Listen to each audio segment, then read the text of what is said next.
So we're reading Edgar Allan Poe, right? And he has Gothic elements in his literature, which we should know by now.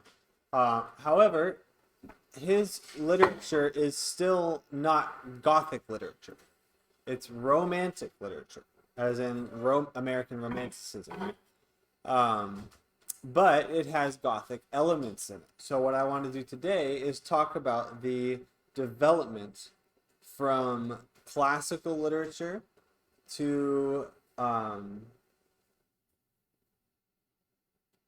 today, that we're talking about today with American Romanticism, Romantic literature, and kind of to see the development and how it got where it is today.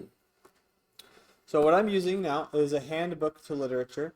This is a compilation of a bunch of words and what those words mean and where they come from. So it's kind of like a dictionary, but more has to do with, it's more like an encyclopedia of literary terms rather than just everything. Okay?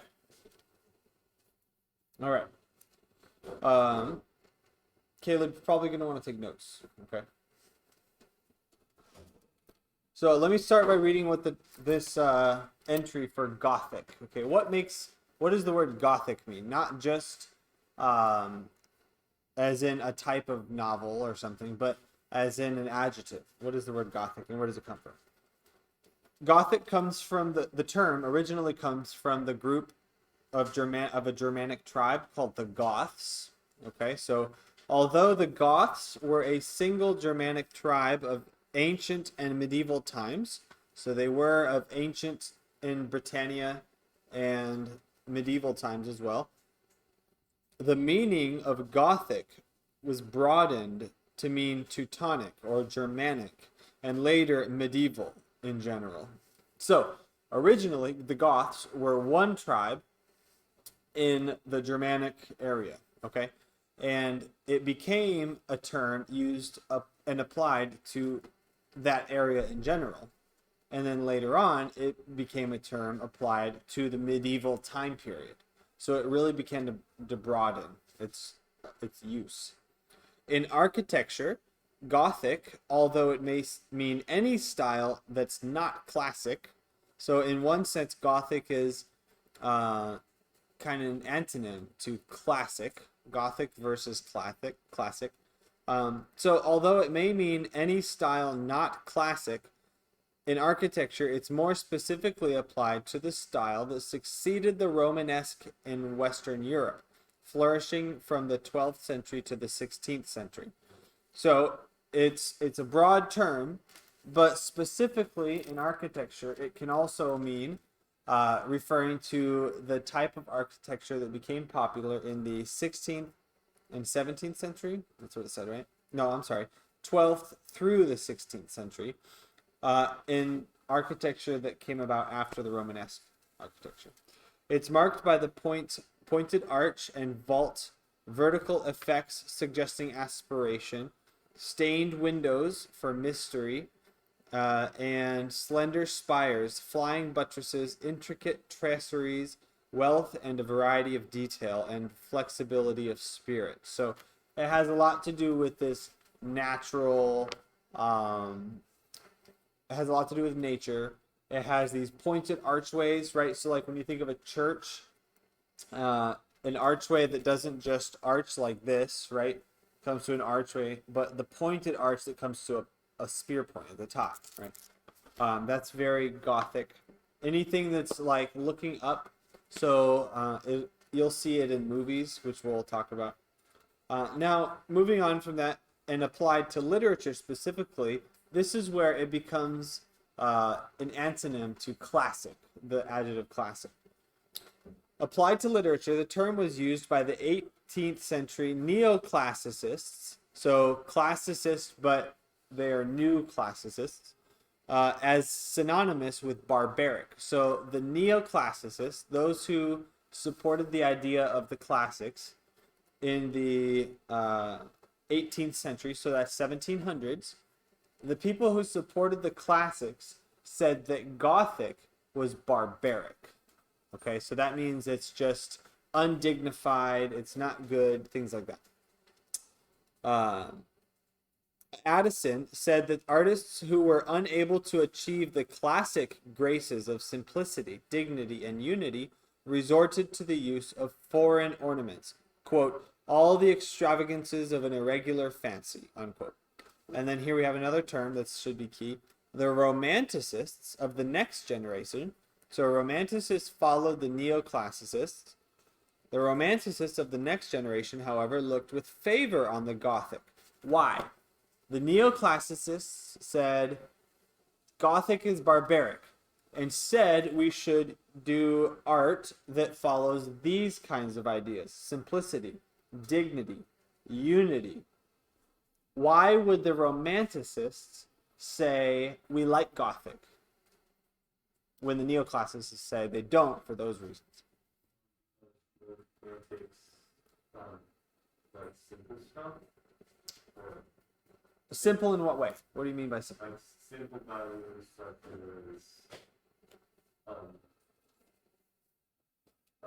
importance, the past, nature, stuff like that. Yeah, nature. Good. So they definitely the Romanticists definitely liked the Gothic style of everything because it got back to nature. And that was exactly why the Neoclassicists didn't like it. The Neoclassicists said that nature is barbaric, that nature is unkempt, right? And in large part, it was a religious motivation of saying that nature is affected by sin, and so therefore it's wild and untamed. And we should aspire to things that are dignified, unified, things like that. And nature is too wild, it's too barbaric. And that's exactly why the Romanticists liked Gothic style. To the Romanticists, Gothic suggested whatever was medieval, natural, primitive, wild, free, authentic, romantic. Listen to those words again and think about how you have seen things described in the books and stuff that we've read that's romantic. That matches with these words: medieval, natural, primitive, wild, free, authentic, romantic. Can you think of anything that matches really well with those words in what we've read that's romance? Even some of those same words are used to describe some things. Like what? Edgar Allan Poe? Okay, what specifically in Edgar Allan Poe would you say is an example of this? I guess the Raven kind of shows it, where it's like... What does? I guess the Raven kind of shows it. The Raven? Okay, good. The Raven. What else?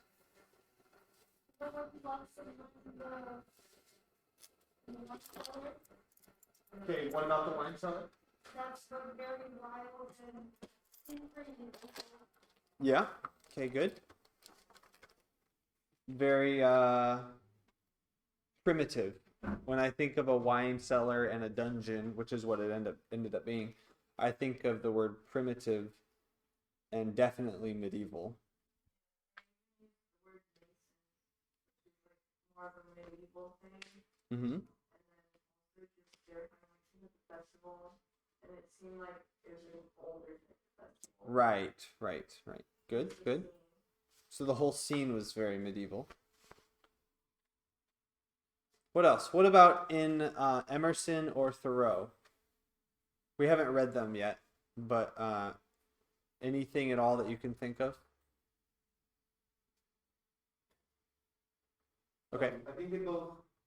I think from what I've done, I've done a little bit of research on them, so I know that they also tend to have those values. Okay. Good. Like what? What makes you say that? Thoreau, I believe he was very much inspired by Poe. Inspired by Emerson. Yeah. Emerson was inspired by Poe, I believe. They were all kind of together, yeah. Okay. Good. What about Hawthorne? Any character that is praised for being some of these things? Sounds like a wide and Exactly. Those are the two keywords I was thinking. Pearl and wild. Wild and free, right?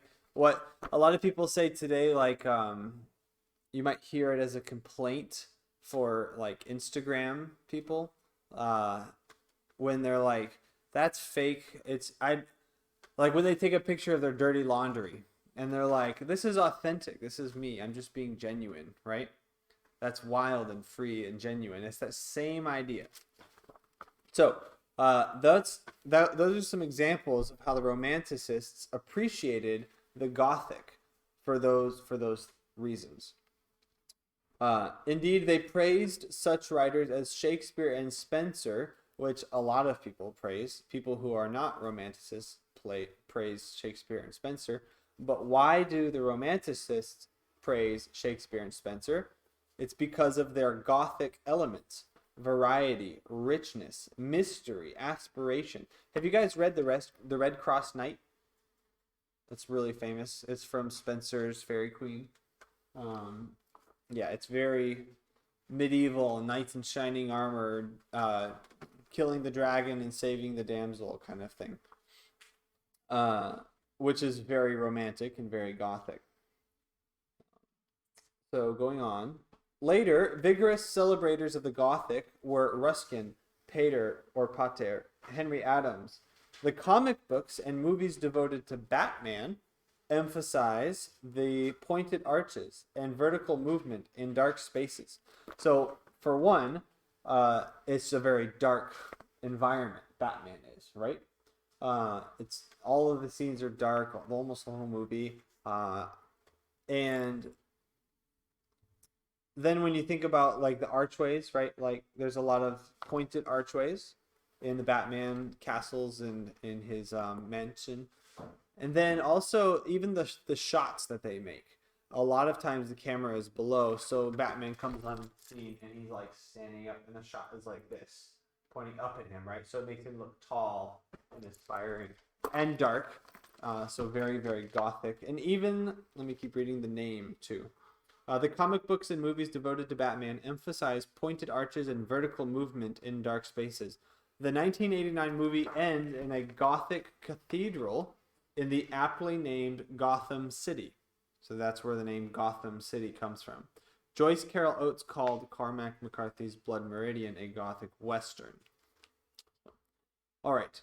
So now that's the general term Gothic and how it applies to different areas like architecture, even movies now, but literature and romanticism. Do you guys see the connection then from classicists who appreciated simplicity, unity, and dignity, and then the romanticists kind of rebelled against the neoclassicists and said, we want things to be wild and free because that's natural, and natural is the way that we should be, trying to get back to Eden, right? All of that is fighting against the neoclassicists and praising the Gothic when the classicists said, no, Gothic is barbaric. Do you guys see that development? Okay. So now let's talk about the Gothic novel. A novel in which magic, mystery, and chivalry are the chief characteristics. So when we say a novel is a Gothic novel, then we're talking about something specific now, okay? And this is where Edgar Allan Poe takes Gothic elements, but it's not a Gothic short story or Gothic novel. It's a romantic or a romance rather than a Gothic. Okay? So, a novel in which magic, mystery, and chivalry are the chief characteristics. Horrors abound.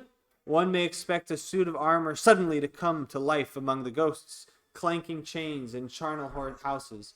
Although anticipations of the Gothic novel appear in Smollett, especially in Ferdinand Count Fathom, Horace Walpole was the real originator. Its setting is a medieval castle with long underground passages. So when you think long underground passage, think dark for one, and then think tall archways, right? They're both long. Whether it's long straight ahead or long up above, it's these tall, elongated areas and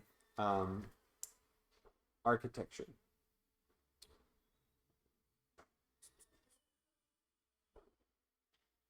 long underground passages, trap doors, dark stairways, mysterious rooms whose doors slam unexpectedly. William Beckford's Vathek, an Arabian tale, added the element of the oriental luxury and magnificence to the species. So this is why I want to talk about this in the context of Edgar Allan Poe, because Edgar Allan Poe was a romance, right? He took the nature and talked about it in the way that that Ralph Waldo Emerson praised nature. So, for example, Hawthorne too, and Poe, they each talked about problems that we all experience, right?